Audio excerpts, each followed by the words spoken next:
हम गुंजन चौधरी मैथिली गुंजन चैनल पर समस्त मिथिलावासी के प्रणाम करै छी।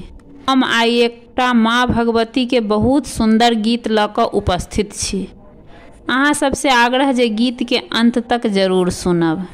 मैया आबि रहल छथि हुनकर नूपुर रुनझुन बाजे ना, हे मैया आबि रहल छथि हुनकर नूपुर रुनझुन बाजे ना, कि नूपुर रुनझुन बाजे ना, कि नूपुर रुनझुन बाजे ना, हे मैया आबि रहल छथि हुनकर नूपुर रुनझुन बाजे ना।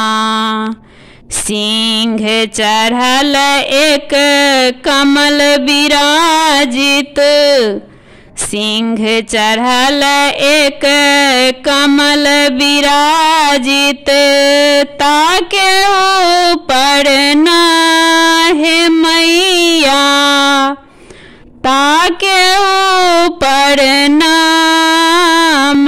चक्र के धारण कीने, शंख चक्र के धारण कीने, खापर लेने ना, हे मैया खापर लेने ना, मैया आबि रहल छथि हुनकर नूपुर रुनझुन बाजे ना, हे मैया आबि रहल छथि हुनकर नूपुर रुनझुन बाजे ना।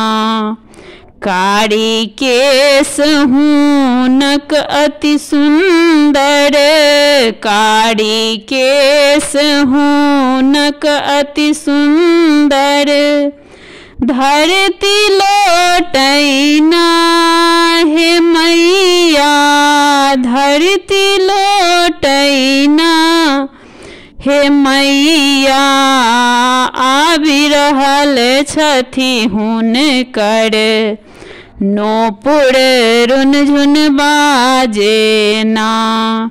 रुंड मुंड सो देहनु काने, रुंड मुंड सो देहनु काने, रूप बनाने ना, मैया रूप बनाने ना, लाल वस्त्र में ना, हे मैया लाल वस्त्र में ना, सबहक ज्योति हाथ में लेने, सबहक ज्योति हाथ में लेने, खल खल हंसथिन ना, हे मैया आबि रहल छथि हुनकर नूपुर रुनझुन बाजे ना,